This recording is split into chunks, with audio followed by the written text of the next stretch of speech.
ॐ नमो भगवते वासुदेवाय। ॐ अज्ञानतिमिरान्धस्य ज्ञानाञ्जनशलाकया चक्षुरुमिलितं येन तस्मै श्रीगुरवे नमः। श्रीचैतन्यमनोभीष्टं स्थापितं येन भूतले स्वयं रूपा कदा मह्यं ददाति स्वपदान्तिकं। वन्देऽहं श्रीगुरो श्रीयुतपदकमलं श्रीगुरुन् वैष्णवांश्च। श्रीरूपं साग्रजातं सहगणरघुनाथान्वितं तं सजीवम् सावद्वैतं सावधूतं परिजनसहितं कृष्णचैतन्यदेवं श्रीराधा कृष्णपादान् सहगणललिता श्रीविशाखान्वितांश्च। हे कृष्ण करुणा सिन्धु दीनबन्धु जगत्पते गोपेश गोपिका कान्त राधा कान्त नमोस्तुते। तप्त कांचनी गौरांगी राधे वृंदावनेश्वरी वृषभानुसुते देवी प्रणमामि हरिप्रिये। वाञ्छाकल्पतरुभ्यश्च कृपा सिन्धुभ्येव च पतितानां पावनेभ्यो वैष्णवेभ्यो नमो नमः। जय श्री कृष्ण चैतन्य प्रभु नित्यानंद श्री अद्वैत गदाधर श्रीवासादि गौर भक्तवृंद। हरे कृष्णा कृष्णा कृष्णा हरे हरे, हरे राम राम राम हरे हरे।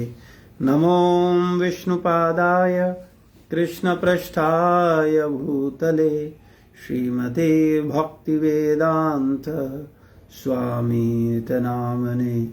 नामस्ते सारस्वतदेवे गौरवाणी प्रचारिणे निर्विशेष शून्यवादी पाश्चात्य देशतारिणे।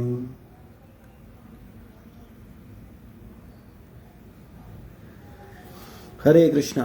तो आप सभी भक्तों का ऑनलाइन कक्षा में स्वागत है। हम लोग चर्चा कर रहे हैं वैष्णव भजन।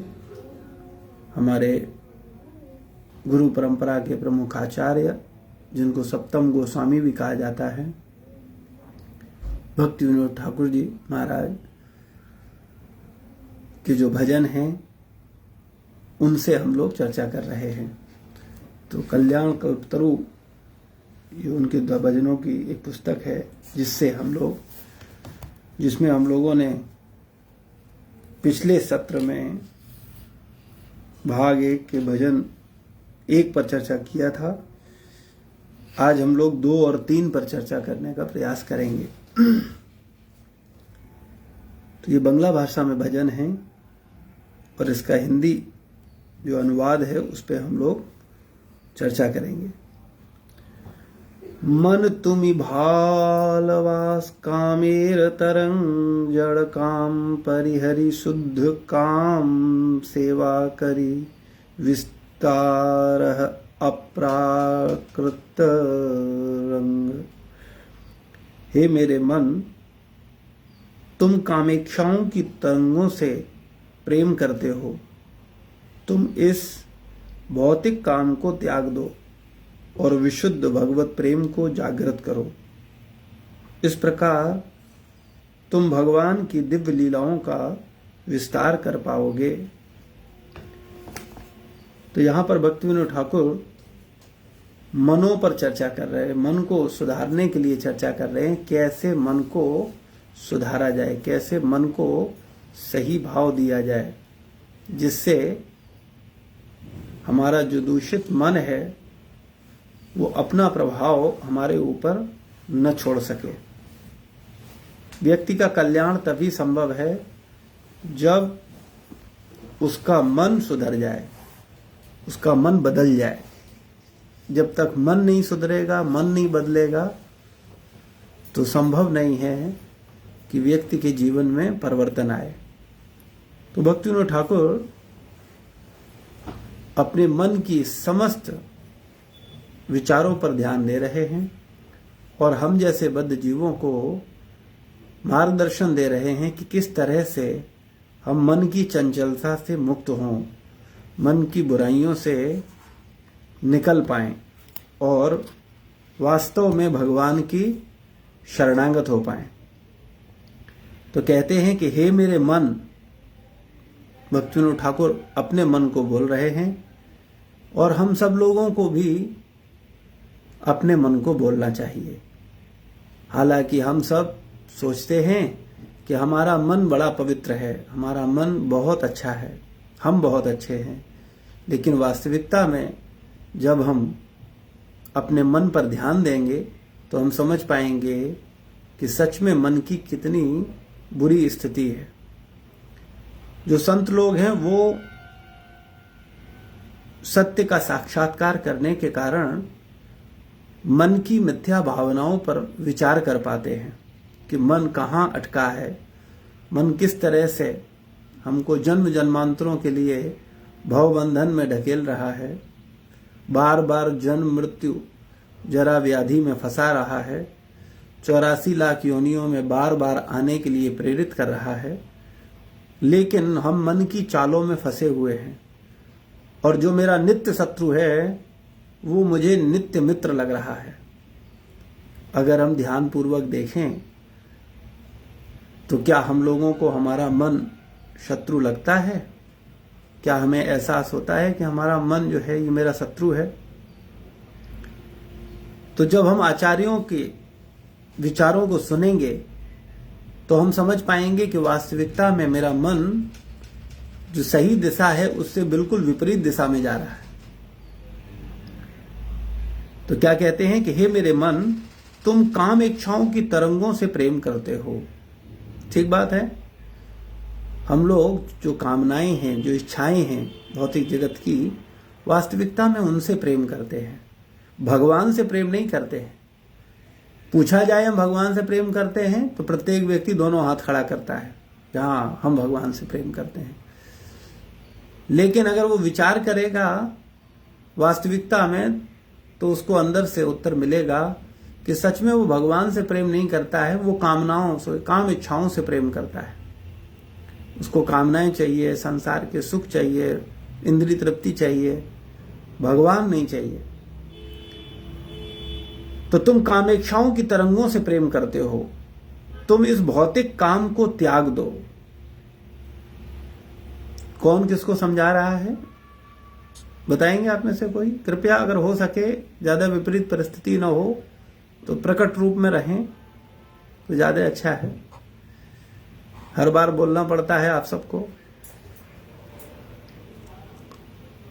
तो पुष्पा माता जी, कौन समझा रहा है किसको?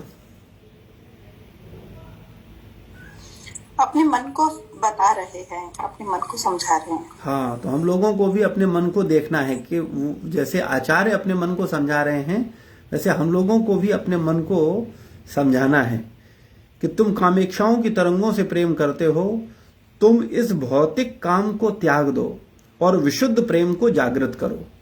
जो ये भौतिक काम है संसार का, इसको त्याग दो। क्यों त्याग दो उसको आगे चर्चा करेंगे कि विशुद्ध भगवत प्रेम को जागृत करो और भगवान के प्रति जो प्रेम है उसको तुम जागृत करो कि भगवान से तुम्हारा प्रेम हो जाए, गुरुजनों से तुम्हारा प्रेम हो जाए, भक्तों से प्रेम हो जाए और विशुद्ध भगवत प्रेम को जागृत करो। इस प्रकार तुम भगवान की दिव्य लीलाओं का विस्तार कर पाओगे। इससे क्या होगा कि तुम भगवान की जो लीलाएं हैं उसका चिंतन अधिक से अधिक कर पाओगे। आगे बंगला भाषा में जो प्रार्थना है वह है, अनित्य जड़ीय काम शांतिहीन अविश्राम, नाही ताहे पिपासार भंग, कामेर सामग्री चाओ तब ताहा नाही पाओ, पाई लेओ छाड़े तब संग। भौतिक कामेक्षा अनित्य, शांति विहीन तथा उद्विग्न करने वाली है। भक्तिविनोद ठाकुर मन के माध्यम से अपने को समझा रहे हैं। क्या कह रहे हैं कि जिन भौतिक कामेक्षाओं में हम लोग फंसे हुए हैं, ये कैसी हैं? अनित्य हैं। सही बात है। संसार के सुख कैसे हैं? अनित्य हैं। भौतिक संपदा कैसी है? अनित्य है। कभी भी हमारा शरीर छूटने वाला है। हमें से किसी को नहीं पता है कि कब हमारा शरीर छूट जाएगा। तो वास्तविकता में ये संसार के जितने वैभव हैं, संसार का सुख है, पत्नी का सुख है, पति का सुख है, बच्चों का सुख है, घर का सुख है, प्रतिष्ठा का सुख है, ये जितने भी शारीरिक सुख हैं, ये शरीर छूटते ही खत्म हो जाएंगे और कभी भी शरीर छूट सकता है। तो इसलिए भक्तिविनोद ठाकुर कहते हैं कि ये भौतिक कामेक्षाएं जो हैं, ये अनित्य हैं, ये नित्य नहीं है। इनसे तुमको शाश्वत आनंद प्राप्त नहीं होगा। ये अनित्य हैं और कैसी हैं? शांति विहीन है। इनमें शांति नहीं है, शांति से रहित हैं। और हम सबका अनुभव भी है कि वास्तविकता में भौतिक कामनाएं या भौतिक इच्छाएं कितना भी कर लिया जाए और जितनी अधिक भौतिक कामनाएं होती हैं, भौतिक इच्छाएं होती हैं, उतना ही व्यक्ति अधिक अशांत होता है, वो शांति से विहीन होता है। जिस व्यक्ति के पास भगवान का चिंतन है, भगवत चिंतन है और भौतिक चीजों के प्रति जिसका अधिक ध्यान नहीं है, जो केवल आवश्यकता पूर्ति के लिए उनका इस्तेमाल करता है, केवल भौतिक चीजों के पीछे नहीं भागता, ऐसा व्यक्ति शांत होता है। और जिस व्यक्ति को कोई लिमिट ही नहीं है, उसको वो अशांत है ना। उदाहरण स्वरूप कई बार हम सबको भोजन की वैरायटी बहुत पसंद है ना। कई बार हम सबको वस्त्रों की वैरायटी बहुत पसंद है कि बहुत सारे वस्त्र हों, है ना। कई बार हमको बहुत सारी ज्वेलरी की वैरायटी बहुत पसंद है ना। तो अगर आप विचार करो, मान लो संसार में किसी के पास इतने वस्त्र न हो, उतने वस्त्र आपको मिल जाएं, एक पूरा का पूरा मॉल ही आपका हो और वो केवल आपके वस्त्रों के लिए हो। आपके भोजन का विभिन्न विभिन्न प्रकार के भोजन हो, हजारों व्यंजन बनाए जाएं आपके लिए, हजारों प्रकार का ज्वेलरी हो आपके पास। आपको क्या लगता है, ये होने पर शांति बढ़ेगी कि घटेगी? जब आपको कहीं जाना होगा तो आप क्या कहोगे? अच्छा, ये पहने कि वो पहने, वो वाला पहने कि इसको पहने, और उसको मेंटेन करना, उसको ध्यान रखना। अगर हम देखेंगे तो सुख तो जरा सा है, लेकिन परेशानी कितनी बड़ी है। तो ये भौतिक जो सुख है ना, ये कैसे हैं? शांति विहीन है। कई बार लोगों के पास, खास करके जो बहुत भौतिकवादी हैं, वो अपने पास हजारों चप्पलें रखते हैं, है ना। तो जब हजारों चप्पलें होंगे तो उनको विचार करना पड़ेगा, भाई ये पहने कि वो पहने कि कौन सा पहने। तो टेंशन होगा, शांति विहीन होगा कि नहीं होगा।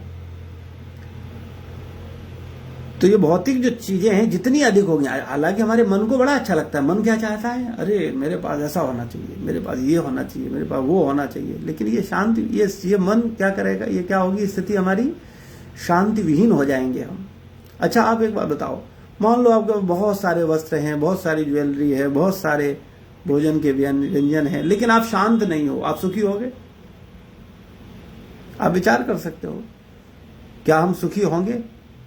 संसार के सारे भोग हमारे पास आ जाएं तो क्या हम सुखी हो पाएंगे? तो आचार्य बोल रहे हैं ये शांति विहीन है तथा उद्विग्न करने वाले हैं, है ना, परेशान करने वाले हैं, उत्तेजना को बढ़ाने वाले हैं। यह जीव सुख की पिपासा को शांत नहीं कर सकती। यह जीव की सुख की पिपासा को, हम सब लोग कौन हैं? जीवात्मा हैं। और हमें क्या चाहिए? हमको बड़ी प्यास लगी है असली सुख की, आनंद की। लेकिन ये जो क्षणिक सुख हैं वो उस प्यास को बुझा नहीं पाएंगे। ये भौतिक भोग हमारी अंदर की वास्तविक सुख नहीं दे पाए, हमको वास्तविक सुख नहीं दे पाएंगे। ये भौतिक भोग,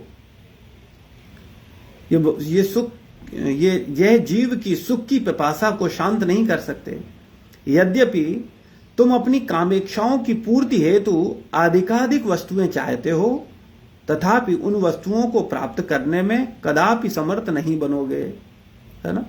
और एक और शर्त है, क्या है कि तुम अपनी कामेक्षाओं की पूर्ति के लिए बहुत सारी वस्तुएं चाहते हो, कि तुम्हारे पास खूब पैसा आ जाए, खूब घर हो, खूब विविधता हो, जो जो आप चाहो वो सब कुछ आपको मिल जाए, है ना।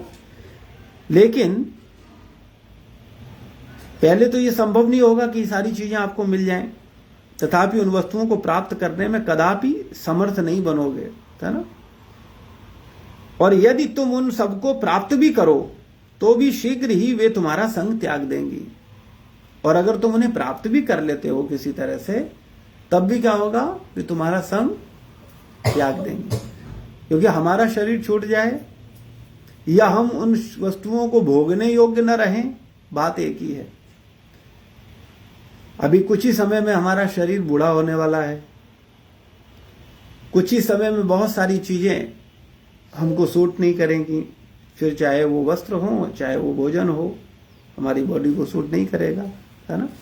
तो ये सारी चीजें कैसी हैं, अनित्य हैं, क्षणिक हैं।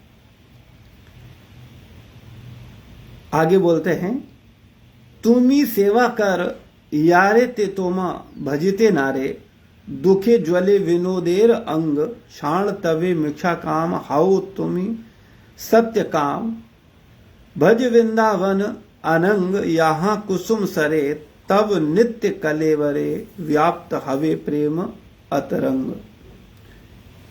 जिस व्यक्ति की तुम सेवा करते हो वह आपको संतुष्ट नहीं कर सकता, क्योंकि संसार में हम लोग सेवा जिसकी करते हैं, किसी न किसी की तो सेवा करते हैं या कुछ लोगों की सेवा करते हैं, तो वो हमें क्या नहीं करेंगे, संतुष्ट नहीं करेंगे, है ना। एक पत्नी पति की सेवा करती है लेकिन पति उससे संतुष्ट नहीं होता है। एक पति पत्नी की सेवा करता है लेकिन पत्नी संतुष्ट नहीं होती है ना। पति पत्नी मिलकर के बच्चों की सेवा करते हैं लेकिन बच्चे संतुष्ट नहीं होते हैं। तो जिस व्यक्ति की भी तुम सेवा करते हो वह आपको संतुष्ट नहीं कर सकता। कई बार हम ऑफिस में होते हैं, अपने बॉस को संतुष्ट करना चाहते हैं, अपने मालिक को संतुष्ट करना चाहते हैं, अधिकारी को संतुष्ट करना चाहते हैं, लेकिन आप संतुष्ट करो लेकिन वो संतुष्ट नहीं होगा और वो आपको संतुष्ट नहीं करेगा। जिस व्यक्ति की तुम सेवा कर रहे हो वह आपको संतुष्ट नहीं करेगा। इससे श्रील भक्ति विनोद ठाकुर का शरीर कष्ट के कारण जल रहा है। हे मन, इस व्यर्थ की कामेक्षा को त्याग कर वृंदावन के कामदेव की आराधना करते हुए तुम्हें शाश्वत जीवन की अभिलाषा करनी चाहिए। कैसा जीवन? शाश्वत जीवन, नित्य जीवन। संसार की समस्या यह है कि जो शाश्वत जीवन है उस पर हमारा विचार ही नहीं है। हम में से ना के बराबर लोग ऐसा सोचते हैं या समझ पाते हैं कि शाश्वत जीवन भी है। हमारी सोच तो केवल शरीर तक सीमित है। हमने जन्म लिया है, बाल्यावस्था में गए हैं, किशोरावस्था में गए हैं, प्रौढ़ावस्था में जाएंगे, वृद्धावस्था में जाएंगे और शरीर नष्ट हो जाएगा, सब खत्म हो जाएगा। ऐसी विचारधारा के आधार पर ही लोग जीवन जी रहे हैं। कुछ लोगों को भक्तों की कृपा के कारण सुनने और समझने का सौभाग्य मिलता है और वो सुनने और बोलने के स्तर तक समझ जाते हैं कि वो शरीर नहीं आत्मा है, लेकिन करते वो सब भी केवल शरीर स्तर पर ही कार्य है और चिंतन निरंतर भौतिक चीजों का ही करते हैं। पाना भौतिक चीजें ही चाहते हैं। इसका मतलब है कि उनको वास्तव में यह पता ही नहीं चला है कि वास्तव में हम शरीर नहीं आत्मा है। तो शाश्वत जीवन की अभिलाषा करनी चाहिए। जो नित्य शाश्वत जीवन है उसकी हम लोगों को अभिलाषा होनी चाहिए, लेकिन हम सब कहीं ना कहीं संसार की ही अभिलाषा कर रहे हैं। व्यक्तिगत अगर हम अपने मन की बात करें ईमानदारी से, तो हम भी क्या कर रहे हैं? भौतिक सुख को ही हम लोग चाहते हैं, क्योंकि मन सबका एक है, मन अलग नहीं है। तो भक्ति विनोद ठाकुर भी अपने मन को जानते थे कि ये मन तो भौतिक कामनाएं, भौतिक इच्छाओं के लिए ही ले जाएगा, लेकिन वो अपने मन को समझा रहे हैं और हम लोग अपने मन को समझाते नहीं हैं। अंतर हम में और उनमें इतना है। वो अपने मन की कमियों को पहचान रहे हैं और उन पर काम कर रहे हैं। हम लोग अपने मन को श्रेष्ठ मानते हैं, हम अपने को अच्छा मानते हैं और हम अपने मन पर कोई काम नहीं करना चाहते। तो जब तक हम अपने मनों पर काम नहीं करेंगे तब तक मेरा जीवन परिवर्तित नहीं होगा। भक्ति विनोद ठाकुर जी का जीवन इसलिए परिवर्तित हुआ क्योंकि उन्होंने अपने मन को बहुत समझाया। और जो ग्रंथ हैं उनको देखोगे, आप सुनोगे, अभी हम लोग चर्चा करेंगे, तो धीरे धीरे आप देखेंगे कि वास्तविकता में कितना विचार कर रहे हैं और वो अपने मन की एक एक गलतियों को पकड़ रहे हैं और उनको सुधारने के लिए प्रयास कर रहे हैं।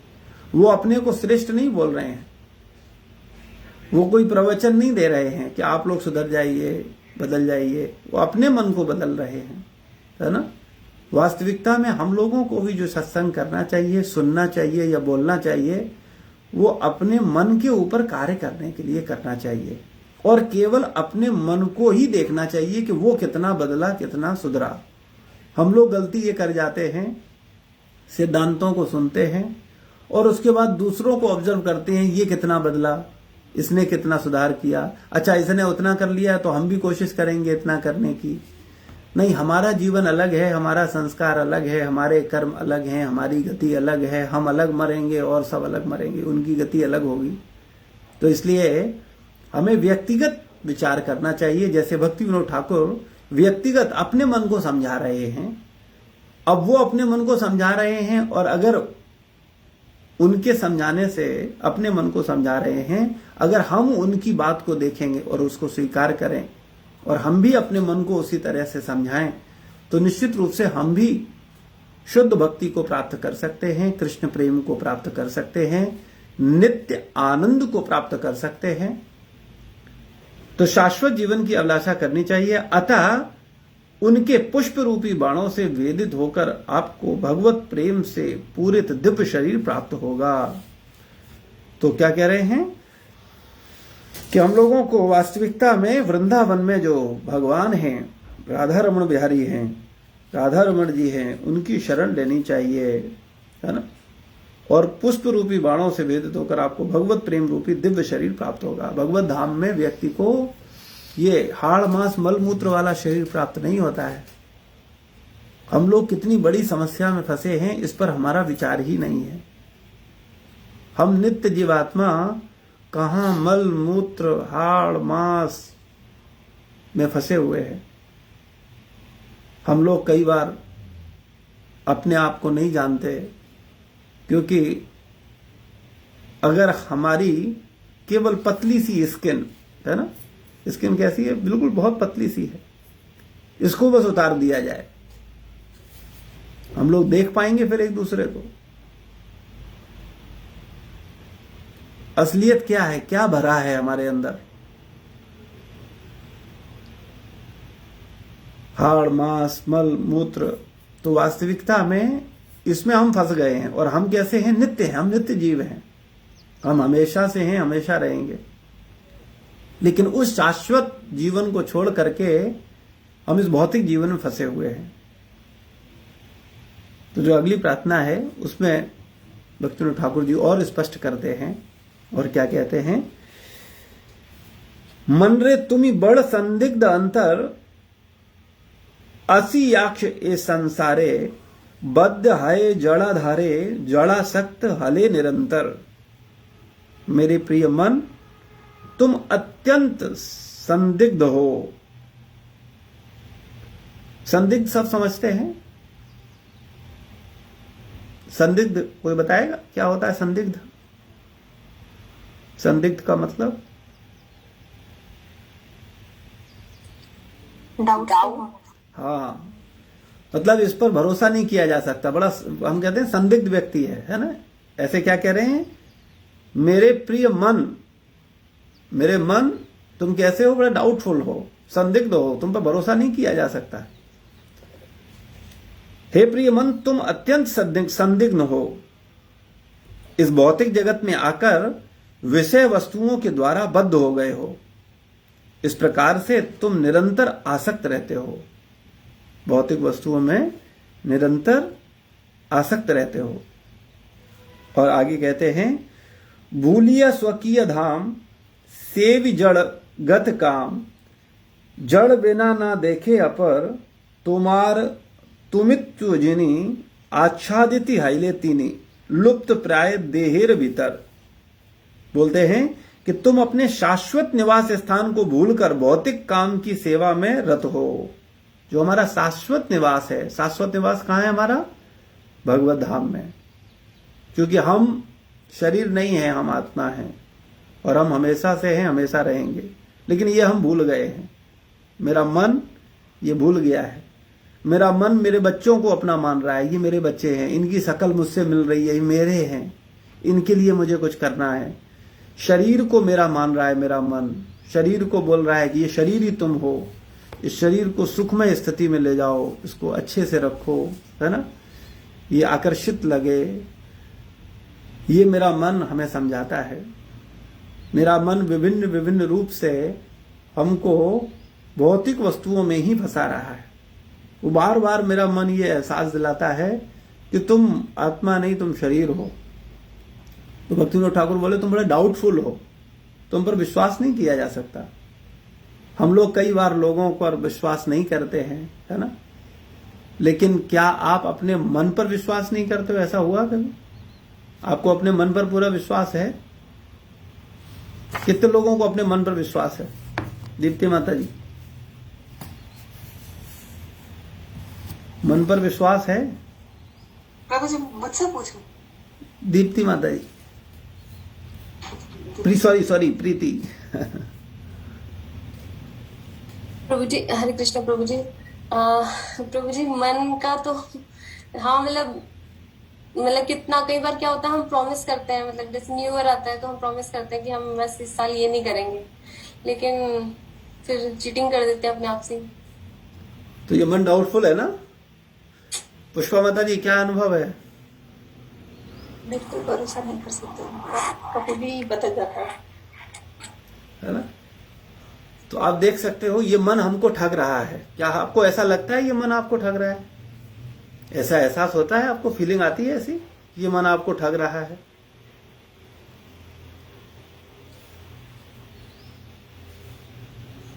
कई बार लगता है प्रभु जी, जैसे मतलब जैसे कुछ खाने से रिलेटेड ही है, जैसे कि मतलब बहुत टेस्टी टेस्टी खाने का मन करता है और खा भी लेते हैं, फिर उसके बाद लगता है यार ये क्या कर दिया, खाना, इतनी एक्सरसाइज जो करी थी वो सब वेस्ट हो गई।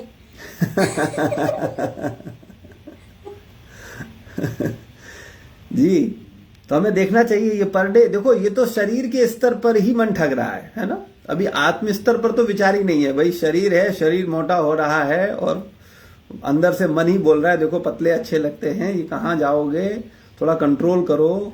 लेकिन मन बोलता नहीं खा लो, और हम खा लेते हैं। हमको एक्सरसाइज करनी होती है लेकिन मन बोलता है अरे थोड़ा आराम करो, कहाँ सुबह सुबह उठ रहे हो, दौड़ने जाओगे, क्या मतलब है, परेशान कर रहे हो अपने आप को, आराम से लेटो, है ना, खाओ खूब और आराम करो खूब, है ना। फिर तुम्हें हार्ट अटैक आएगा, फिर तुम्हारे ब्लॉकेज होंगे, फिर तुम्हें 50 रोग शुगर होगा, है ना। मन बोलता वो कोई बात नहीं, वो तो पार्ट ऑफ लाइफ है, होगा तब देखा जाएगा, अभी तुम खाओ और सो जाओ आराम से, है ना। तो ये तो शारीरिक स्तर पे ही चिंतन है, लेकिन आत्म स्तर पर तो सोच ही नहीं है हमारा कि वास्तव में हमारा नित्य जीवन है, हम शाश्वत हैं, हम आत्मा हैं। लेकिन वो तो हम समझ ही नहीं पा रहे, वो तो मन बिल्कुल उससे हमको उधर तो बिल्कुल जाने ही नहीं देता है। तो मन हमारा नित्य शत्रु है कि नहीं है? हमको लगता है, या ऐसा लगता है कि नहीं मित्र भी है और शत्रु भी है? क्या अनुभव है? शत्रु ही है या मित्र भी है?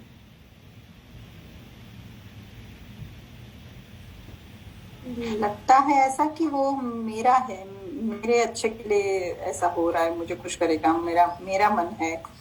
तो मेरा मित्र हम समझते हैं, लेकिन ये मानने को तैयार नहीं है कि यही फंसाता है। हाँ, तो इसलिए हमें इससे सावधान रहना पड़ेगा।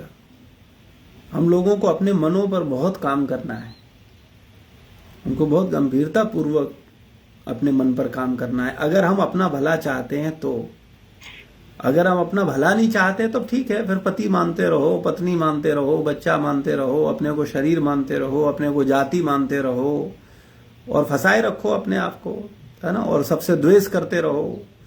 देखो एक बात ध्यान रखना, बड़ी स्पष्ट बात है, जब तुम्हें किसी से राग होगा तो द्वेष होना स्वाभाविक है। अगर राग है तो आप द्वेष से नहीं बच सकते। कई बार हम बोलते हैं नहीं नहीं नहीं, हमें प्रेम तो है, राग तो है, आसक्ति तो है, लेकिन द्वेष नहीं है हमारे अंदर। थोड़ा बहुत होगा, ठीक है, नहीं, जितना तुम्हें राग है उतना ही तुम्हें द्वेष है। अगर तुमको 70% राग है तो 70% तुम्हारे अंदर द्वेष भी है। अगर तुम्हारे अंदर 100% राग है तो तुम्हारे पास अंदर 100% द्वेष है। और अगर तुमने राग और द्वेष पे काम किया है और तुम 10% संसार से तुमने राग हटा दिया है, तो इसका मतलब है 10% तुम्हारा द्वेष रह गया है। तो इसलिए द्वेष पर काम मत करो, राग पर काम करो। राग और द्वेष ये दो चीजें हैं। आप द्वेष राग का परिणाम है। जब राग होता है तो द्वेष होना स्वाभाविक है। तो इसलिए राग से बचो। तो प्रभु जी, राग माने अटैचमेंट? हाँ, सांसारिक अटैचमेंट। दो प्रकार की अटैचमेंट हैं, एक आध्यात्मिक अटैचमेंट और एक सांसारिक अटैचमेंट। सांसारिक अटैचमेंट वास्तविक अटैचमेंट है, और जो भौतिक अटैचमेंट है वो द्वेष को जन्म देती है। तो अगर आप द्वेष से बचना चाहते हो तो राग पर काम करो। तो मन की बीमारी की बात चल रही है कि तुम अपने शाश्वत निवास स्थान को भूलकर भौतिक काम की सेवा में रत हो, भौतिक काम में फंसे हुए हो। अतः इसी कारण तुम भौतिक विषयों के अलावा कुछ भी नहीं देख पाते हो। कुछ और दिखता है? ईमानदारी से देखो, 24 घंटे में हमको भौतिक भौतिक भौतिक भौतिक ही चलता रहता है दिमाग में। अतः इसी कारण बस तुम भौतिक विषयों के अलावा कुछ भी नहीं देख पाते हो। चेतन आत्मा इस भौतिक शरीर के अंदर पूर्ण रूपेण आच्छादित है, अतएव वह लुप्त प्राय प्रकट होती है। जो आत्मा है, जो जीवात्मा, हम वास्तविकता में जो जीवात्मा है, जो इस भौतिक शरीर के द्वारा पूर्ण रूपेण आच्छादित है ना, इसलिए वो प्राय लुप्त ही रहता है कि हम शरीर नहीं आत्मा है। इस पे हमारा ध्यान ही नहीं होता। हम शरीर नहीं है, हम आत्मा है। कई लोग मूर्ख बने हुए हैं, वो शरीर में ही लगे रहते हैं और शरीर चाहिए, शरीर को अच्छा, शरीर के लिए ये, शरीर के लिए वो, और शरीर कभी भी छूट जाएगा और जो वो थे वो निकल जाएंगे और उनको पता नहीं है अभी उनको निकलने के बाद उनको कौन सा शरीर मिलेगा। भाई कई बार ऐसा थोड़ी होता है कि बच्चा नहीं मरता, जवान नहीं मरता या बूढ़ा ही मरता है, ऐसा नहीं है भैया। हम कभी भी ये शरीर छोड़ेंगे और जैसे ही छोड़ेंगे वैसे ही शरीर दूसरा प्राप्त करेंगे। तो दूसरा कौन सा शरीर होगा, इस पर विचार करना चाहिए। कोई बुद्धिमान व्यक्ति निश्चित रूप से ये जानेगा कि वो कहां से आया है और कहां जाएगा। उदाहरण स्वरूप, मान लो आप यात्रा कर रहे हो,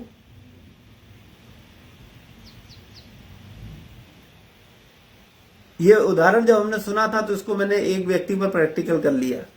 एक बार की बात है, ट्रेन में हम जा रहे थे और हमारे बगल में कुछ लोग बैठे हुए थे, तो आध्यात्मिक चर्चा होने लगा। तो एक व्यक्ति से हम बात कर रहे थे, तो उसको समझाने के लिए, सिद्धांत उसको बताने के लिए, चर्चा होते होते उसने प्रश्न किया मुझसे कि आप कहां से आए हो। तो मैंने कहा मुझे नहीं पता। तो बोला आप कहां जा रहे हो। मैंने कहा मुझे नहीं पता। तो वो मुझसे बोलता, बोले पागल हो क्या, कहां से आ रहे हो आपको पता नहीं है, कहां जा रहे हो आपको पता नहीं है, क्या पागल हो। तो मैंने कहा बिल्कुल सही कह रहे हो, आपने बिल्कुल सही पहचाना।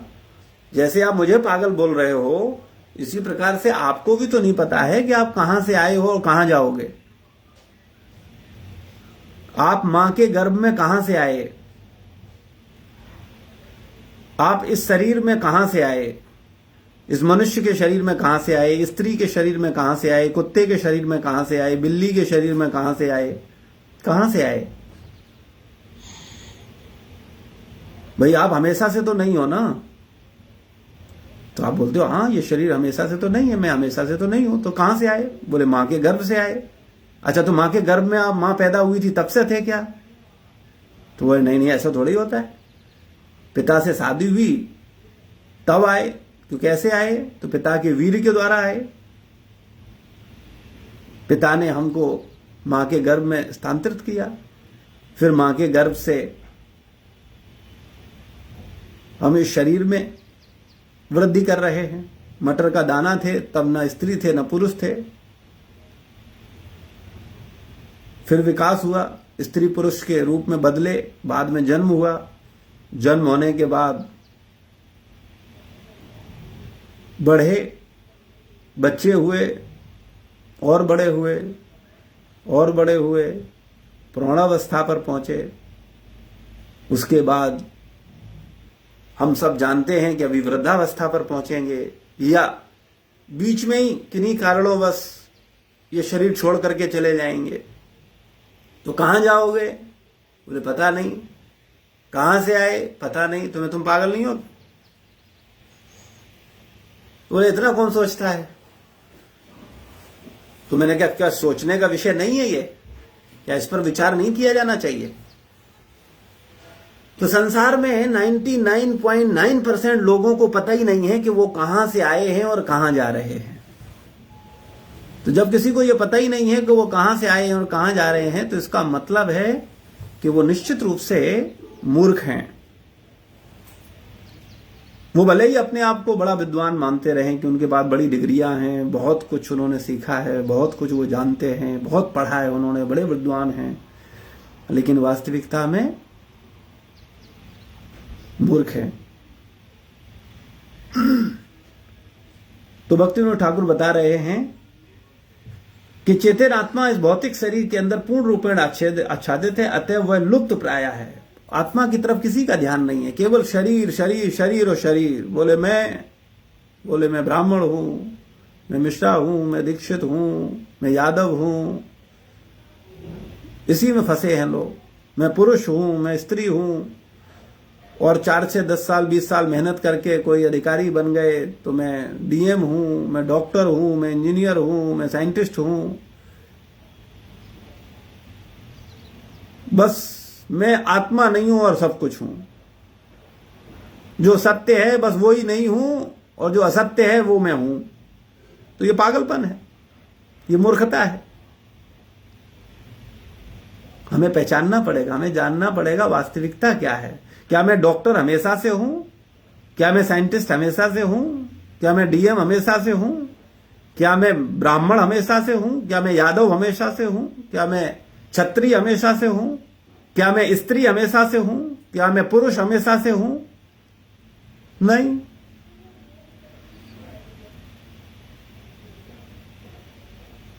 क्या सत्य है, क्या वास्तविकता है, क्या नित्य है, केवल मनुष्य जीवन में समझा जा सकता है। लेकिन आजकल का मनुष्य कुत्ता हो गया है, पशु हो गया है। कुत्ता शब्द तो अच्छा नहीं है, लेकिन पशु हो गया है। पशु का जीवन जैसा होता है वैसा जीवन जी रहा है, केवल खाना, सोना, मैथुन करना और अपने को सुरक्षा प्रदान करना, बस 24 घंटे केवल चिंतन ये चल रहा है। और मान रहे हैं कि हम बड़े विद्वान हैं, हम मनुष्य हैं। किसी को पशु बोल दो बुरा मान जाता है।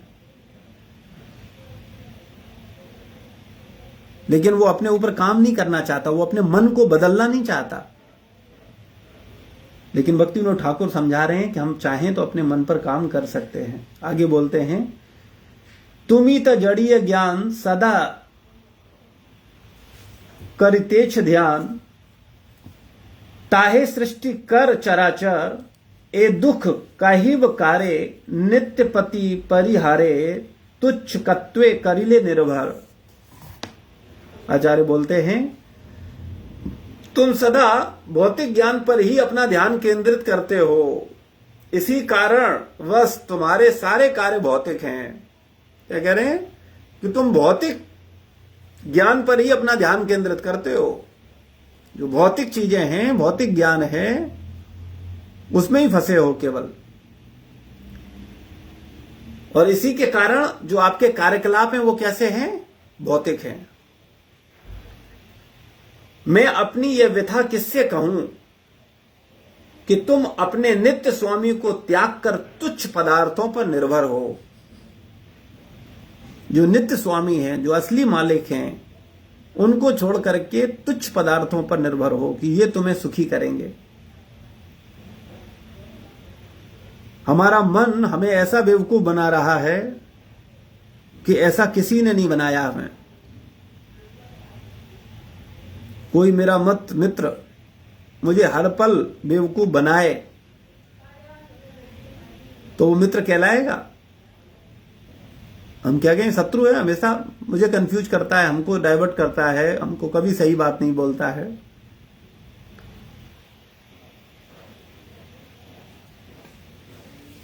तो इसी प्रकार से मन क्या कर रहा है, जो नित्य हमारे स्वामी हैं, जिनसे मेरा नित्य संबंध है, उसको छोड़ करके केवल सांसारिक विषयों में हमको फंसा रहा है, सांसारिक चीजों में। बोले ये तुम्हारा है, ये तुम्हारी है।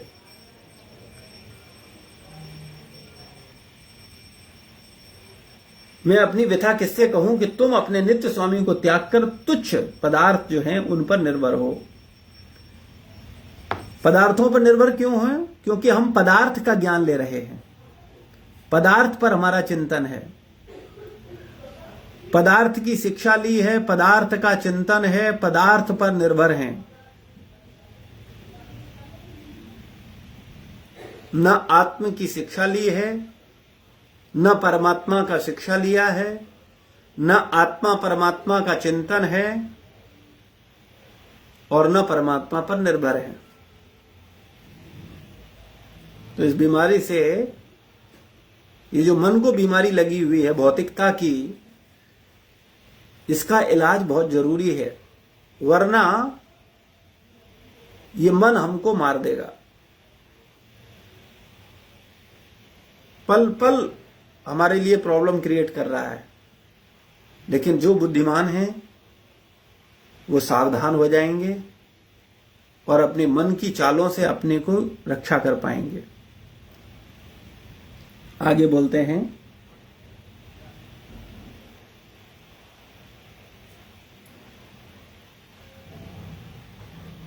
नाही देख आत्म तत्व छाड़ीले दिले शुद्ध सत्व, आत्मा हते नीले अवसर, आत्मा आछे की आच्छा की ना आछे, संदेह तुम्हार काछे, क्रमे क्रमे पाइल आदर।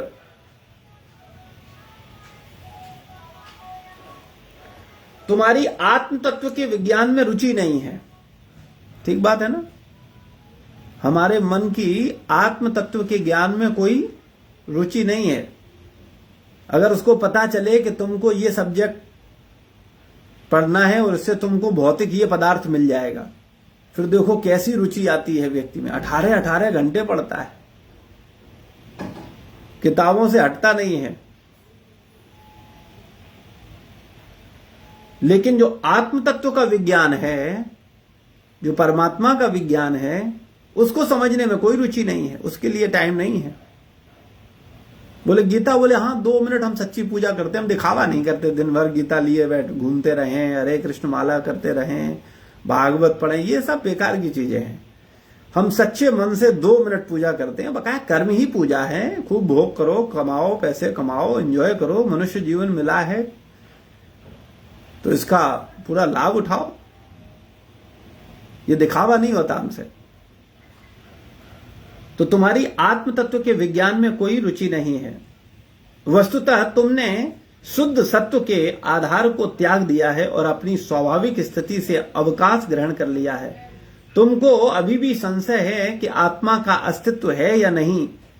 यह संशय उत्तरोत्तर दृढ़ होता जा रहा है। तुमको अभी भी संशय है कि तुम शरीर हो कि आत्मा हो। यानी मन हमें समझा रहा है कि तुम आत्मा नहीं हो, तुम शरीर ही हो। और ये जो संदेह है ये दिन प्रतिदिन क्या हो रहा है, दृढ़ हो रहा है, पक्का हो रहा है। ईमानदारी से बताइए क्या लगता है आपको, आप शरीर हो कि आत्मा हो?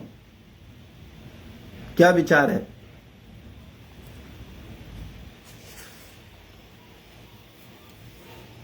क्या अनुभव लगता है आपको?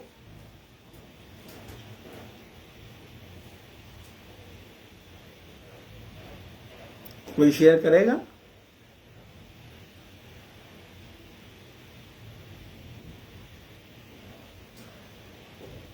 आशीष प्रभु।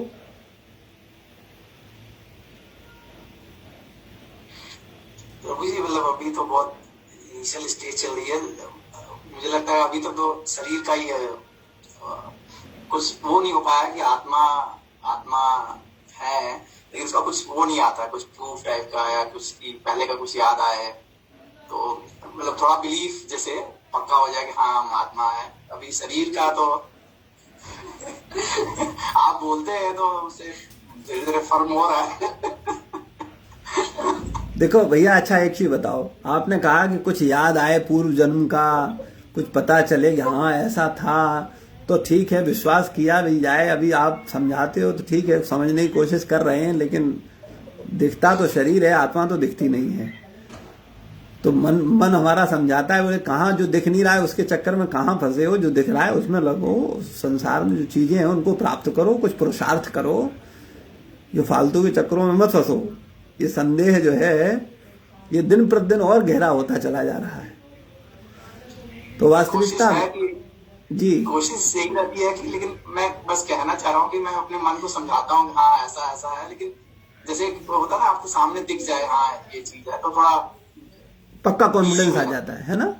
ठीक बात है। अच्छा देखो एक चीज बताओ, गड्ढे में गिरने से हाथ पैर टूटते हैं, सही बात है या गलत है? आशीष प्रभु जी जी सही बात है कि गलत है? सही है। आप गड्ढे में गिरे हो, आपके हाथ पैर टूटे हैं? हैं? नहीं। तो आज जाना गिरना पहले जाकर के, फिर बताना आकर के बोले हाँ प्रभु जी आज विश्वास हो गया, गड्ढे में गिरने से हाथ पैर टूटते हैं। अभी तक तो केवल सुना था, कोई कुछ कहता था गड्ढे में गिर जाओ हाथ पैर टूट जाते हैं, लेकिन पता नहीं, विश्वास नहीं हो रहा था कि सच में ऐसा हो सकता है क्या। 10वीं मंजिल से कूदेंगे तो हाथ पैर टूटेंगे। लोग बोलते थे कि भाई 10वीं मंजिल से कूदोगे तो हाथ पैर टूट जाएंगे। अब हम कोई पागल थोड़ी है कि भाई हमें दिख नहीं रहा है कि हाथ पैर टूटते हुए, हमने किसी को टूटते हुए नहीं देखे, हमारे खुद के नहीं टूटे, तो हम कैसे विश्वास कर लें इस बात पर? नहीं प्रभु जी आप बात जैसे आपने एग्जाम्पल इतना अच्छा दिया, लेकिन इस चीजों का ऐसा क्यों होता है कि जैसे ये चीजें हैं कोई बताएगा आप फटाफट विश्वास हो जाता है, लेकिन ये आत्मा वाली चीज पे इवन मैं आप करना चाहते हो लेकिन धीरे धीरे होता है, मतलब आपका बिलीफ जो है 100% तुरंत नहीं हो पाता है। एक्चुअली पता है क्या, आप सही कह रहे हो, लेकिन निर्भर करता है कोई भी सत्य को कितने दिन में समझ सकता है। इस पर एक आचार्यों ने प्रश्न किया है और इसका उत्तर भी दिया गया है। इसका प्रश्न यह था कि किसी व्यक्ति को सत्य का साक्षात्कार कितने दिन में हो सकता है। तो आचार्य का उत्तर है कि सत्य का साक्षात्कार केवल इतनी देर में हो सकता है जितनी देर में राई का दाना गाय के सींग पर टिकेगा।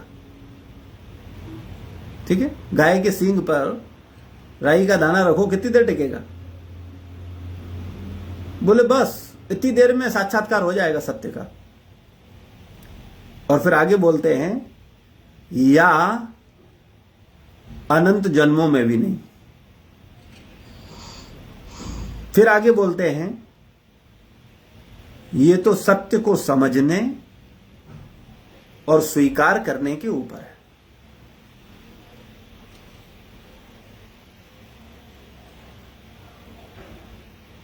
ठीक है ना।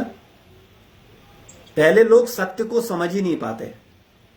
जब किसी पर वास्तव में गुरु कृपा होती है, वास्तव में वो गुरु के हृदय से शरणागत होता है, ऊपर से दिखावा अलग है, बोले हम ऐसे हैं, जहां ज्यादा चमक है वहां लोग दिखाते हैं हमें ज्यादा शरणागति है या ऐसा है, लेकिन वास्तविकता में कपट बहुत है। लेकिन जब सही वास्तव में हृदय से शरणागति होती है गुरु के प्रति, तो गुरु की कृपा से व्यक्ति सत्य को समझ सकता है कि वास्तव में सत्य है क्या। और फिर अगर निष्कपट भाव से शरणागति है उसकी गुरु के प्रति, तो फिर सत्य को स्वीकार भी कर सकता है। यानी पहले तो सत्य को समझना ही मुश्किल है, और अगर समझ भी लिया तो उसको स्वीकार करना और भी मुश्किल है। स्वीकार करना बहुत मुश्किल है। प्रभु जी, जैसे इस पे क्वेश्चन है कि फिर आधे लोग क्यों समझ जाते हैं आधे नहीं, तो मतलब अपने पुराने कर्मों के हिसाब से है ये? नहीं, ये शब्द, ये सही सेंटेंस, ये रेशो सही नहीं है। आधे समझ जाते आधे नहीं, ना के बराबर समझते हैं और सारे नहीं समझते, क्यों, ये प्रश्न करो। जी जी जी। बहुत विरले लोग सत्य को समझ पाते हैं। भगवान ने भगवत गीता में कहा है, मनुष्याणाम सहस्रेषु कश्चित् गति सिद्धये, बोला है ना। कई हजार मनुष्यों में से कुछ लोग इस तरफ आते हैं सत्य को समझने के लिए, और उनमें से कोई विरला सत्य को समझ पाता है तत्वतः मतलब वास्तविकता में कि सत्य है क्या। तो कई हजार मनुष्यों में से कोई एक विरला समझ पाता है। पहले तो कई हजार मनुष्यों में से लोग सत्य को समझने के लिए तैयार होते हैं, और फिर उन समझने वालों में से कोई विरला, दो कैटेगरी हो गई। एक आम जनमानस है संसार में, उनमें से कुछ लोग समझना चाहते हैं, यानी समझने के लिए आगे आते हैं सत्य को समझने के लिए, और फिर जो आगे आए हैं अब उनमें फिर छटनी होती है, और उनमें से कोई विरला सत्य को समझ पाता है।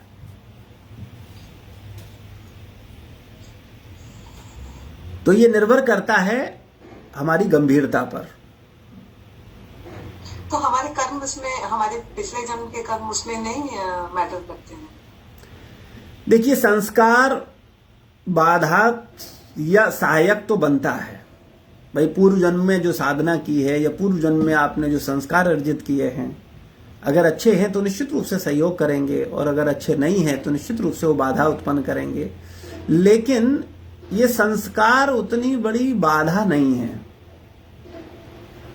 मूल बाधा है हमारा कपट और हमारी कृतज्ञता। ये मूल बाधक है, जो कि सही डायरेक्शन में व्यक्ति की सही शरणागति नहीं करवाता।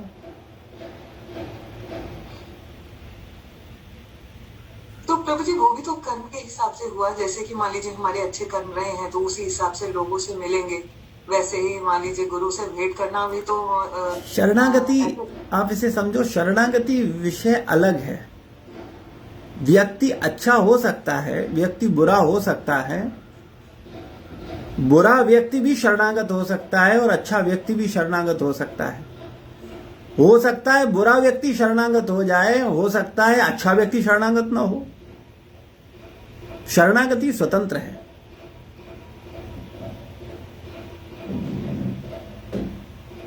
ये तो प्रेम है ना, मूड है। प्रेम बुरा व्यक्ति भी कर सकता है और प्रेम अच्छा व्यक्ति भी कर सकता है। अब उसे करना है, प्रेम नहीं करना है, इसके लिए तो वो स्वतंत्र है ना। आप ये थोड़ी कह सकते ये बुरा व्यक्ति है, इसके संस्कार बुरे हैं, ये प्रेम नहीं कर सकता। नहीं, प्रेम कर सकता है। शरणागति तो प्रेम है और प्रेम ही शरणागति है।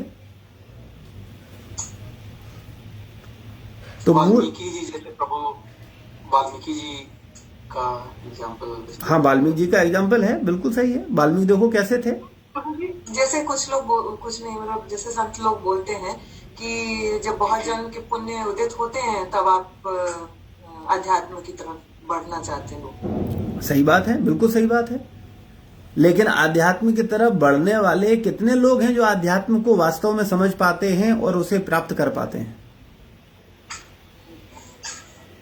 क्योंकि शरणागति नहीं होती, प्रेम नहीं होता।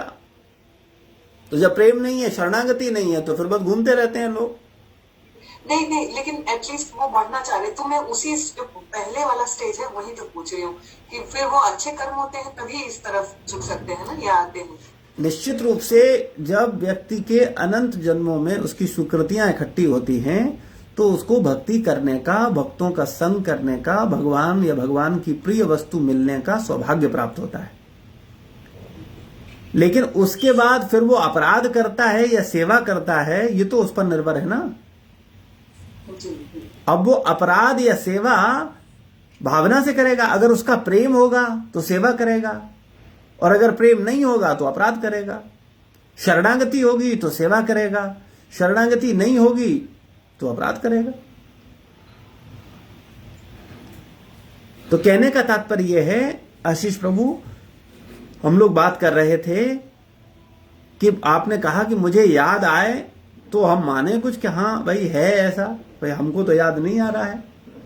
तो आपको याद नहीं आ रहा है, आपको पुनर्जन्म याद नहीं है, तो ये हो सकता है मैनेजमेंट की गलती हो ऊपर, लेकिन बहुत सारे लोगों को याद आता है। तो आप उनसे मिल सकते हो। जैसे गड्ढे में कोई गिरा, उसके हाथ पैर टूटे, आप उससे मिल सकते हो। भाई साहब आप गिरे थे, आपको कैसा लगा था? हाथ पैर टूटे थे? वो कहेगा हाँ भाई साहब बहुत दर्द होता है, नहीं गिरना चाहिए, है ना। तो जिसको पुनर्जन्म का याद है, उसके बाद आप जाओ, आप चाहो तो हम आपको पते दे देंगे, एड्रेस दे देंगे और उनसे मिलना। लेकिन उस पर विश्वास करना पड़ेगा। आप कहोगे वो बताएगा, आप कहोगे बता नहीं, कैसी बातें कर रहे हो, हम तो खुद, हमें याद आएगा तभी मानेंगे।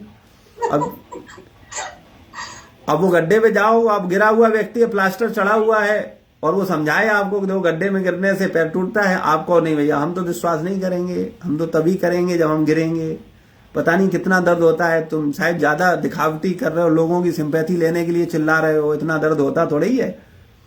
हम तो प्रैक्टिकल फील करेंगे, हम खुद गिरेंगे तब हम समझेंगे उसे, है ना। तो बुद्धिमान व्यक्ति कौन है? जो दूसरों के अनुभव से सीखे, या सारा प्रैक्टिकल पहले खुद करे तब सीखे है? किसे बुद्धिमान कहोगे आप? दूसरों से सीखने वाला। हाँ, जो दूसरों से सीखे, है ना। तो इसलिए हम लोगों को चीजों को समझना होगा। आगे आचार्य बोलते हैं, क्या कहते हैं कि तुम्हारी आत्म तत्व के विज्ञान में रुचि नहीं है, तुम्हारा इसमें रुचि, तुम्हारा व्यापार में बड़ा रुचि है, पैसे कैसे कमाए जाएं इसमें बड़ा रुचि है, संसार में संबंध कैसे बनाए जाएं इसमें बड़ा रुचि है ना। लेकिन किसमें रुचि नहीं है? कि तुम शरीर नहीं आत्मा हो, इसको समझने में तुम्हारी रुचि नहीं है।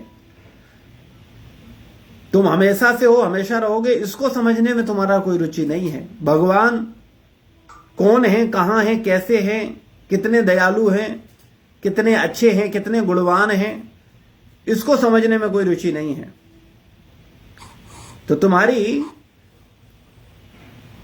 आत्म तत्व के विज्ञान में कोई रुचि नहीं है। वस्तुतः तुमने शुद्ध सत्व के आधार को त्याग दिया है और अपनी स्वाभाविक स्थिति से अविकास ग्रहण कर लिया है। तुमको अभी भी संशय है कि आत्मा का अस्तित्व है या नहीं है, और ये जो संदेह है ये नित्य दिन प्रतिदिन बढ़ता जा रहा है, डाउट बढ़ता जा रहा है। पता नहीं शरीर है, हम आत्मा थोड़े ही हैं। आगे बोलते हैं, एई रूपे क्रमे क्रमे पड़िया जरेड़ भ्रमे, आपना आपनी हले पर एवे कथा राख मोर नाई हऊ आत्मचोर, साधु संग कर अत पर। इस प्रकार जड़ पदार्थ द्वारा अधिकाधिक भ्रमित होकर तुम स्वयं के लिए भी अपरिचित हो गए हो। कितनी महत्वपूर्ण बात है। इतना पदार्थ के संपर्क में आए हो, इतना ऑफिस के संपर्क में आए हो, इतना औरों के शरीरों के संपर्क में आए हो कि तुमने अपने को शरीर मान लिया है। तुम जीव तत्व हो, तुम आत्मा हो, लेकिन तुमने अपने को क्या मान लिया है? शरीर मान लिया है। क्योंकि इतने शरीरों को तुमने देखा है, इतने पदार्थ को तुमने देखा है, इतना पदार्थ का अध्ययन किया है, इतनी पढ़ाई पदार्थ की है, इतना पदार्थ का चिंतन किया है कि तुम स्वयं को पदार्थ मानने लगे हो, जबकि वास्तविकता में तुम पदार्थ नहीं हो। तो इस प्रकार जड़ पदार्थ द्वारा अधिकाधिक भ्रमित होकर के तुम स्वयं के लिए भी अपरिचित हो गए हो। स्वयं के लिए अपरिचित होने का मतलब है कि तुम अपने आप को जाति मानने लगे हो, तुम अपने आप को लिंग मानने लगे हो, तुम अपने आप को शरीर मान रहे हो, गोरा या काला मान रहे हो, अच्छा या बुरा मान रहे हो। तुमने जो अपनी पहचान अपने शरीर से कर ली है, ये क्या है कि अधिक से अधिक तुम भ्रमित हो गए हो। अब कृपया मेरा विश्वास करो और अपने आप को और अधिक मत ठगो। तो भक्तिविनोद ठाकुर अपने मन को समझा रहे हैं। हम लोगों को भी अपने मन को समझाना चाहिए कि मेरे मन, तुम मुझे कितना ठग रहे हो, बार बार मुझे बेवकूफ बना रहे हो, बार बार मुझे बता रहे हो तुम शरीर हो, तुम स्त्री हो, तुम पुरुष हो, तुम ये हो। ये ठगना बंद करो। वस्तुतः तुमको भक्तों का संग करना चाहिए। और मन को क्या बोल रहे हैं कि मेरे मन, तुम व्यापारियों का संग मत करो, तुम और पैसे कमाने का चक्कर में मत रहो, तुम और सांसारिक संबंध बढ़ाने के चक्कर में मत रहो, तुम और भौतिक भोगों को भोगने के चक्कर में मत रहो। वास्तविकता में तुम भक्तों का संग करो। उनके संग में जाओगे तो कुछ न कुछ सत्य को समझोगे, सत्य पर विचार करोगे, सत्य पर ध्यान केंद्रित करोगे। और जब तुम सत्य को समझोगे तो निश्चित रूप से सत्य को फिर स्वीकार भी करोगे।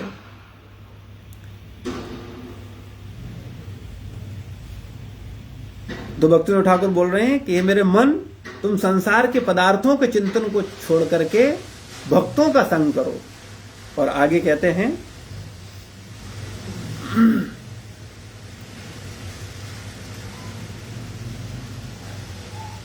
वैष्णवेर कृपा बले संदेह याइवे चले, तुम पुनि हाईवे तुम्हार, पावे वृंदावन धाम, सेविवे श्री राधा श्याम, पुल काश्रुमय कलेवर। हे मन, वैष्णवों की दया से, वैष्णवों की दया के बल पर तुम्हारे समस्त संशय लुप्त हो जाएंगे। बड़ी इंपॉर्टेंट बात है। क्या कह रहे हैं? हे मेरे मन, तुम्हारे जितने संदेह हैं ये कैसे होंगे? भक्तों के बल से, मेरी बुद्धि के बल से नहीं होगा। हम लोग अपनी बुद्धि पर भरोसा करते हैं, नहीं, मेरी बुद्धि से काम नहीं चलेगा। भक्तों की बुद्धि के बल से, संतों की बुद्धि के बल से, गुरुजनों की बुद्धि के बल से। हे मन, वैष्णवों की दया के बल पर, भक्तों की दया के बल पर क्या होगा? तुम्हारे जो संदेह हैं, संशय हैं कि तुम अपने को जो शरीर माने बैठे हो, ये क्या होगा? लुप्त हो जाएगा, ये गायब हो जाएगा। और धीरे धीरे तुम वास्तविक चेतना को पुनर्जीवित करने में सक्षम हो पाओगे। और धीरे धीरे तुम वास्तविकता को समझ पाओगे कि तुम शरीर नहीं हो। पुनर्जीवित करने में सक्षम हो पाओगे। तत्पश्चात, और जब तुम ऐसा कर पाओगे तो उसका परिणाम क्या होगा? तत्पश्चात तुम्हें वृंदावन धाम की प्राप्ति होगी तथा कंपित देह एवं अश्रुपूरित नेत्रों से श्री श्री राधा कृष्ण की सेवा करोगे। तो वास्तविकता में फिर तुमको जो नित्य देह है, जो शाश्वत शरीर है, भगवत धाम है, उसको प्राप्त करोगे। और वहां क्या करोगे? भगवान की प्रेममयी सेवा करोगे। आगे कहते हैं, भक्ति विनोद धन राधा कृष्ण श्री चरण, ताहे रति रहूं निरंतर। श्री भक्तिविनोद ठाकुर कहते हैं कि श्री श्री राधा कृष्ण के चरण कमल ही मेरी एकमात्र धन संपदा है, एवं मेरा मन उनके श्री चरणों में आसक्त रहे। मेरा मन जो है वो सदैव भगवान के श्री चरणों में आसक्त रहे। तो ऐसी ट्रेनिंग आचार्य अपने मन को दे रहे हैं और निरंतर वो अपने मन को समझाते हैं कि मेरे मन, तुम पदार्थों का चिंतन मत करो, तुम पदार्थ नहीं हो, तुम हमेशा से हो, हमेशा रहोगे। लेकिन हम सब अपने मन की चालबाजियों में फंस जाते हैं, क्योंकि हम सबको क्या लगता है, हमारा मन हमारा मित्र है। हर व्यक्ति मन की करना चाहता है कि नहीं करना चाहता है ना? हम सब हर समय मन की करना चाहते हैं, और ये मन कितना बड़ा दुष्ट है कि बिल्कुल हम पर दया नहीं कर रहा है। आप देखो, आप उसकी कितनी सेवा कर रहे हो, उसको जो वो कहता है वो करते हो, लेकिन ये इतना निष्ठुर है कि आप पर बिल्कुल दया नहीं करता है। आपको जरूरत है आप एक्सरसाइज करो, आपको जरूरत है आप व्यायाम करो, आपको जरूरत है आप मॉर्निंग वॉक करो, लेकिन मन क्या बोलता है? बोले अरे इतना भी नहीं होता, ठीक है आराम करो, है ना? शरीर का भी शत्रु बना हुआ है, आत्मा का शत्रु बना हुआ है, हर तरह से ये हमको मन कभी सही सलाह नहीं देता। ये तो शरीर की बात हो गई, और आत्मा पर तो ये ध्यान ही नहीं केंद्रित करने देता बिल्कुल। तो इसलिए कृपया सावधान हो जाइए और मनुष्य जीवन को पहचानिए। ये बड़ी मुश्किल से मिलता है। और आपको एक बड़ी महत्वपूर्ण बात बताएं, कृपया ध्यान से सुनिए। ये मनुष्य जीवन में ही आप मन को समझा सकते हो। पशु जीवन में ये संभव नहीं है। कोई पशु ये नहीं समझा सकता कि हे मेरे मन तुम बड़े दुष्ट हो, हे मेरे मन तुम ये गलत कर रहे हो। ये सुविधा पशुओं के पास नहीं है, ये केवल हम मनुष्य के पास है। इसीलिए कहा गया बड़े भाग मानुष तन पावा। क्यों मानुष तन पावा? बोले मनुष्य जन्म मिल गया है, अब मन को ठीक कर लेंगे, अब मन पर कार्य करेंगे, अब हमें मन का चिंतन करना है, मन की गलत डिमांड को सही करना है। लेकिन दुर्भाग्यवश हम सब ने अपने मनों को खुला छोड़ दिया है। जो मन आए सो सोचो, जो मन आए सो करो, जो अच्छा लगे वो कर दो, और फिर उसका परिणाम खुद भोगो। संसार में जितने कैदी हैं जेल के अंदर, उनको जेल में किसने पहुंचाया बताओ?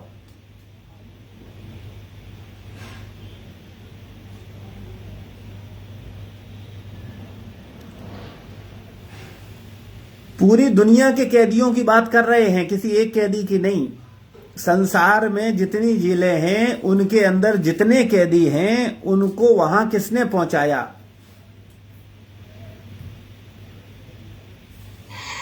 मन। सहमत हैं? मन कितना खतरनाक है। इसलिए कृपया अपने मन पर नियंत्रण करिए और अपने बच्चों के मन पर नियंत्रण करिए।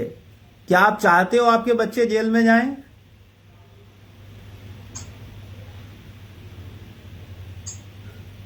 मन पर नियंत्रण होना बहुत जरूरी। और मन को नियंत्रण करने का साधन क्या है? महामंत्र। इसमें महान शक्ति है मंत्र को शुद्ध करने की। हरे कृष्णा कृष्णा कृष्णा हरे हरे, हरे राम राम राम हरे हरे। मंत्र का मतलब मन को तारे, मन को शुद्ध करे, मन को पवित्र करे। चेतो दर्पण मार्जनम भव महादावाग्नि निर्वापणम, श्रेय कैरव चंद्रिका वितरणम विद्यावधू जीवनम, आनंदाम्बुदवर्धनम प्रतिपदम पूर्णामृता स्वादनम, सर्वात्म सनम परम विजयते श्री कृष्ण संकीर्तनम। तो भगवान का खूब कीर्तन करो, भगवान का नाम जप करो। अरे भैया शरीर छोड़ने का समय आ रहा है और हमें अभी भी संसार की ही चिंता है। कृपया भजन करें, खूब भजन करें, खूब भगवान का नाम लें, खुद लें और अन्यों को प्रेरित करें। अपना जीवन सफल करें और अन्यों का करें। शील प्रभुपाद की जय, गुरु महाराज की जय, समस्त भक्त वृंद की जय। कोई प्रश्न है, कोई जिज्ञासा है तो पूछ सकते हैं।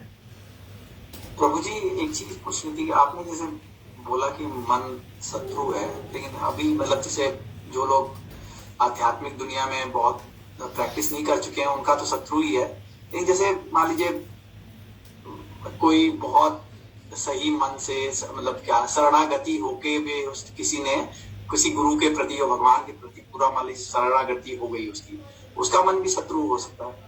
निश्चित रूप से। मन हमेशा खतरनाक है। मन व्यक्ति को किसी भी अवस्था से गिरा सकता है। प्रभु जी, जैसे मन नियंत्रित हो तो दोस्त है, मन ना नियंत्रित हो तो शत्रु, ऐसा। हाँ, ये सही बात है, लेकिन मन जितने समय नियंत्रित है बस उसी समय मित्र है। लेकिन ये कब तक नियंत्रित है इसकी कोई गारंटी नहीं है। इस पे बड़ा सावधान रहना पड़ेगा। अरे आप विचार करो, शिव जी से ज्यादा कोई व्यक्ति पावरफुल होगा?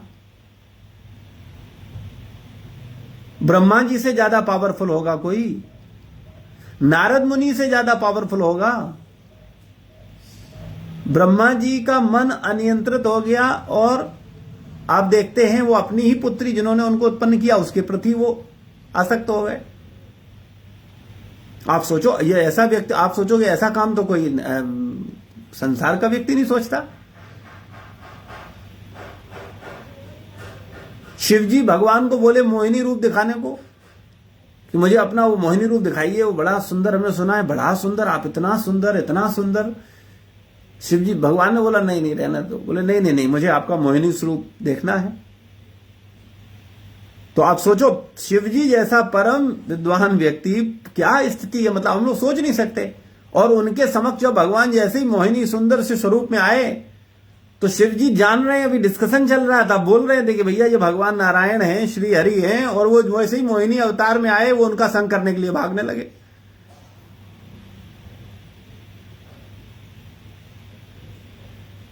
नारद मुनि ढेरों, अरे एक हो विश्वामित्र, बड़े बड़े ऋषि, बड़े बड़े तपस्वी, उनका मन कब नियंत्रित से अनियंत्रित हो जाए इसका कोई भरोसा नहीं है। इसलिए बहुत सावधान रहना चाहिए। कभी ऐसा नहीं सोचना चाहिए कि अब मेरा मन मित्र बन गया है, मेरा अब तो शत्रु नहीं है, अब तो हम बहुत बड़े साधक हो गए हैं, अब मेरा तो मन मित्र है, मुझे थोड़ी चिंता करने की जरूरत है। ये तो उन आम व्यक्तियों के लिए शिक्षा है जो भक्त नहीं है। हम तो 16 माला 4 नियम कर रहे हैं, हम तो ठीक है, हमारा मन तो कुछ भी कर सकता है।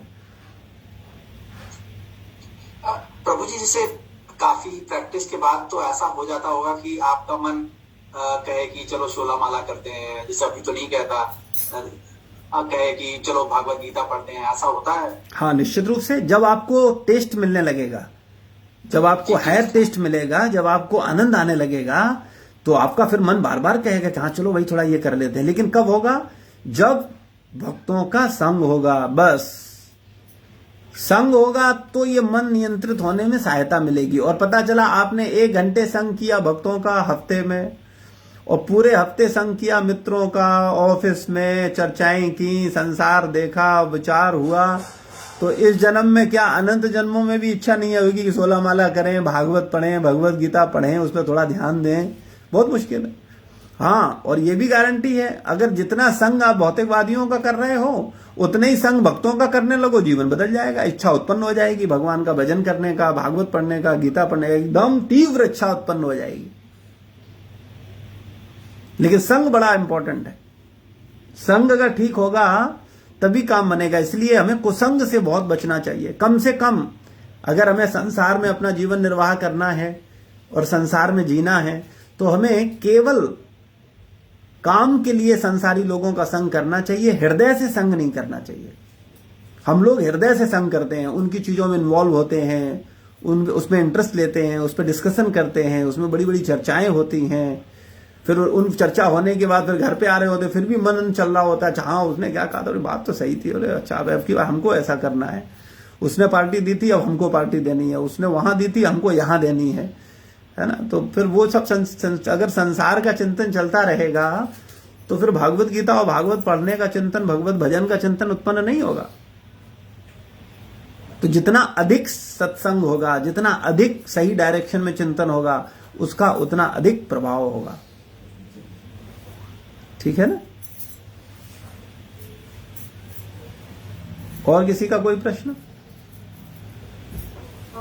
प्रभु जी, वो जो भक्ति विक्षा क्लासेस हैं उसमें मतलब वो टेस्ट, मतलब अभी जैसे 8 क्लासेस हो गए तो 8 क्लास हो गया। हाँ ठीक है, तो मैं आपको भेज दूंगा, है ना।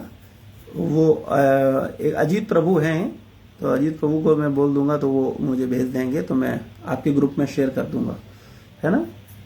तो उसको आप लोग फिल करके और फिर भेज दीजिएगा। कितने लोग अटेंड कर रहे हैं प्रॉपर टेस्ट देने की पोजीशन में, कितने लोग हैं? प्रभु जी प्रीति माता जी तो सारा करी हैं, और अनु माता जी भी करी हैं, और सरोजनी माता जी भी ज्वाइन करी हैं। पर सरोजनी माता जी पहले नहीं ज्वाइन करती थी, आई थिंक पिछली बार थे आप? लास्ट क्लास में तो थी ना। हाँ लास्ट क्लास में मैं थी, मतलब हाँ। दो तीन वीक से हाँ रेगुलर। ऐसा है ना, मुझे लगता है कि आप लोग थोड़ा सा सारे लोग कर लो, खास करके जैसे पुष्पा माता जी आ रहे हैं, मोहिता माता जी और अपने उपेंद्र प्रभु। नहीं प्रभु जी, ये लोग एक क्लास में आए थे। अच्छा, कोई बात नहीं, अगर ये लोग नहीं आ पा रहे हैं या नहीं आना चाह रहे हैं तो इनको बोलो कि ये खुद ही अपना सुन करके देखिए। मैं चाहता हूं कि वो अपने आप में एक अलग, जब चीजों को आप पढ़ोगे, टेस्ट दोगे तो चीजें आपकी स्पष्ट होंगी, समझ आएंगी। तो थोड़ा सा सिंसियर हो जाओ अगर समझना है चीजों को, क्योंकि कई बार क्या होता है हम सोचते हैं अरे अरे अब ये तो यूट्यूब पे पढ़ा है तो उसको क्या सुनना, मन हमारा फिर चालबाजी कर देता है। अभी मन पे ही चर्चा चल रहा है इतना, मन बोलता है नहीं नहीं नहीं अभी ठीक है, अभी तो जब सामने है तब ठीक है ना। अभी नहीं है तो फिर कोई बात नहीं, वो नहीं है तो हम भी नहीं, हम भी गोल कर देते हैं, है ना। लेकिन आपका नुकसान होगा उसमें, है ना। तो अगर आप लोग सीखना चाहते हो तो मेरा निवेदन है आप सब भक्तों से, कृपया ये 64 क्लासेस को भक्तों के संग में सुन लो। इससे संग में सुनने से क्या होता है, अकेले नहीं होता। आप खूब इन्वायरमेंट करेंगे, कोशिश करेंगे, लेकिन जब भक्त सब साथ होते हैं, सब साथ में बैठे होते हैं तो सुनते भी हैं, बाद में फिर उस पर चर्चा भी करते हैं कि क्या चर्चा की थी, क्या बताया। तो इससे क्या